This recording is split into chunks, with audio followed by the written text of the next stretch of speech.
ventríloco. El rostro del famoso ventríloco llamaba más la atención que el de su muñeco. La cara acartonada del individuo era tersa y no mostraba ninguna arruga alrededor de los párpados o de la boca. Es más, los surcos naturales eran prácticamente inexistentes. Se trataba de un sujeto alto, delgado y desgarbado. Tenía sus ojos muy grandes y ligeramente saltones, separados por una gran nariz aguileña. Vestía de blanco con una chamarra azul claro. En todas las entrevistas decía que era muy metódico y ponía de ejemplo que siempre tenía acomodados en el mismo orden todos sus libros de rutinas cómicas con las que se había iniciado y que pronto dejó cuando se dio cuenta que para triunfar tenía que hacer sus propios diálogos y crear chistes de actualidad, o cuando menos renovar los que habían resistido la prueba del tiempo por ser muy buenos. También le gustaba que se supiera que cuando llegaba a su casa después de sus actuaciones, no mantenía a su muñeco chatón en la maleta donde lo transportaba, sino que lo sentaba en el sofá de la sala, en el comedor mientras cenaba, o bien lo ponía en el sillón de su habitación cerca de su cama. Chatón era un apodo irónico, pues el títere tenía una nariz fina y respingada. Por eso se le escuchaba hablar con una voz un tanto afilada y gangosa al mismo tiempo. Siempre lo vestían con un smoking rojo de solapas negras que hacían destacar más su corbata de moño del mismo color del saco. El pantaloncito también era negro como el charol brillante de sus zapatos. En realidad, su triunfo se debía a múltiples factores que lo hacían diferente a los demás. Cuando salía al escenario, no llevaba su muñeco dentro de la maleta, lo llevaba de la mano, haciéndolo andar de una manera mecánica, como si se tratara de un robot. Todo el mundo intuía que tenía un mecanismo como el de las muñecas que caminan. Para no parecer discordante, él también se movía igual. El público se acostumbró a eso, pero lo que nunca dejó de llamar la atención fue que después de sentarse, hacía saltar a la marioneta en alguna de sus piernas. Ello dependía del ángulo más apropiado para ofrecer una mejor perspectiva del rostro de ambos. El punto primordial durante la actuación del ventríloco era que no se le observaba ningún tipo de movimiento en sus labios, su mandíbula o en la manzana de Adán.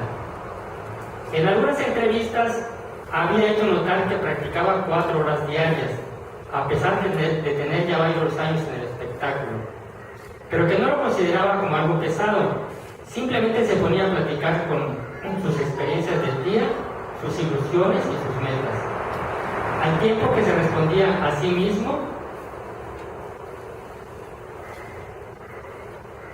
y se daba ánimos para seguir haciendo las cosas bien. Era notorio que nunca trató de ocultar su boca con el micrófono, dejándose crecer un gran bigote u ofreciéndole su perfil al público. Al contrario, le gustaba actuar de frente y solamente dejaba de hacerlo cuando conversaba con su muñeco arriba del escenario. La única vez que lo entrevisté fue en su camerino. Me dijo que había nacido en Guatemala y que eso explicaba el acento particular que le imprimía a sus diálogos. Esa noche lo sentí como una persona introvertida y se lo hice saber. Entonces él me contestó que así era efectivamente, que por eso llegaba al teatro cuando ya había empezado la función. Así prácticamente no saludaba a nadie porque todos estaban ocupados. Solo lo hacía con el anciano guardia y entraba a arreglarse. Al acabar su actuación, también se retiraba antes de que terminaran los demás artistas y no se quedaba a ningún festejo por algún número alcanzado de representaciones. Aunque pronto fue reconocido en todo el país como el mejor ventríloco y siempre andaba de gira, la mayor parte del año actuaba en ese teatro de la capital. Yo lo había visto varias veces y afortunadamente pude entrevistarlo en esa ocasión. Más que entrevista, fue una conversación.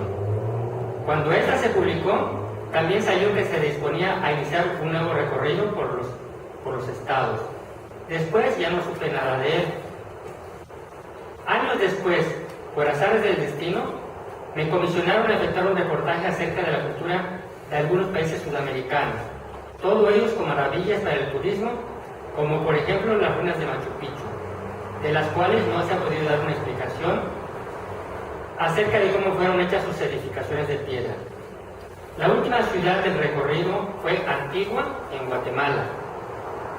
Y qué bueno, pues es un lugar tranquilo, con edificios coloniales muy bien conservados y con mucho colorido. Cuando hice el recorrido a pie, al llegar a la tarde reposé unas horas en la mullida cama de mi habitación. Después de desperezarme y tomar un baño tibio, me dirigí al comedor. Mientras esperaba que me sirvieran, me di cuenta que el lugar contaba con un bar. Cené y me dirigí a beber una copa. Cuando me acostumbré a la penumbra, vi en la barra iluminada un rostro que me pareció conocido. Al caminar hacia él y observarlo de frente, rápidamente recordé de quién se trataba. Estaba sentado con su inconfundible vestuario rojo y negro.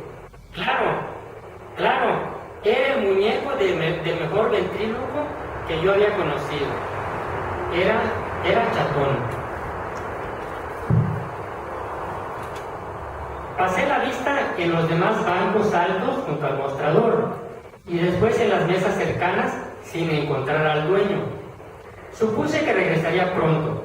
Me senté junto al muñeco y pedí una bebida al barman.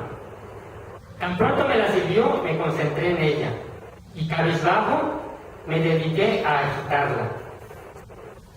De pronto, una mano pequeña se posó en la mía para detener el movimiento y escuché aquella voz chillona, inconfundible del muñeco. Yo también tengo buena memoria y recuerdo que te di mi última entrevista. Después de la gira por tu país, me retiré y me vine a mi ciudad. Levanté la vista y lo miré. Después busqué al desgarbado ventríloco, pues supuse que me estaba hablando él a través de su títere. Tampoco lo encontré. Entonces Chatón terminó.